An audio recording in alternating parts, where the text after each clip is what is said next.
A big new revelation today in ABC 27's continuing investigation of the hacking of Pennsylvania's unemployment system. Seth Kaplan has the latest.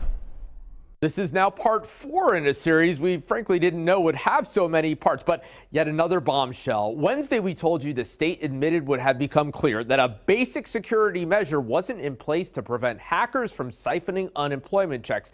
We wondered why the state would buy a system without that measure. Turns out the system does have that measure. The state just didn't turn it on. Multi-factor authentication. Multi-factor authentication. Multi-factor authentication. Or MFA, a term we've heard over and over in the past 10 days since ABC 27 first introduced you to this woman whose unemployment checks were hacked. This is definitely not my banking and routing information. Turned out there were many others like her. How many? We don't know, because in its latest response to us, the Department of Labor and Industry said it's not going to tell us because it's committed to continue transparency in this endeavor, but cannot risk premature transparency of our investigation that would potentially incentivize the criminal actors.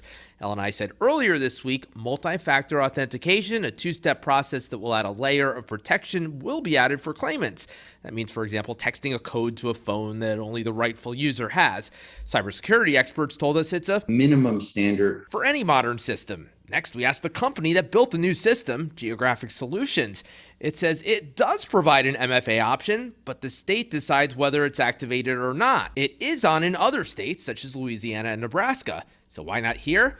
We've asked that too, even as calls and emails continue pouring into our newsroom, from this woman who was issued another ticket number and can't get anywhere, to this man who was promised a call back and got nothing for several weeks until he contacted his state representative on a day when we met this woman. I filed for it, and when I filed for it, it kept getting kicked back. PUA, or Pandemic Unemployment Assistance. Yes, it's a lot of money they passed out, but I'm just trying to get mine. After nearly a year, she called ABC 27 and heard from an investigator in Philadelphia. It was November the 2nd. She said everything cleared and everything's fine. She said you should be receiving your money around Christmas time. Well, I still didn't receive it. Still been getting nowhere on the phone. Relentless calls all day long to Labor and Industry. So she called us. We're back on the case. As for the hack, Labor and Industry got back to us saying, in part, MFA will take time to test to ensure it works correctly, and so legitimate claimants continue to get their benefits. We've got the full statement at abc27.com. We continue asking why they didn't implement MFA in the first place when they had the option, also how much money was stolen, whether it can be recovered, and how many Pennsylvanians were affected. In the newsroom, Seth Kaplan, ABC 27 News.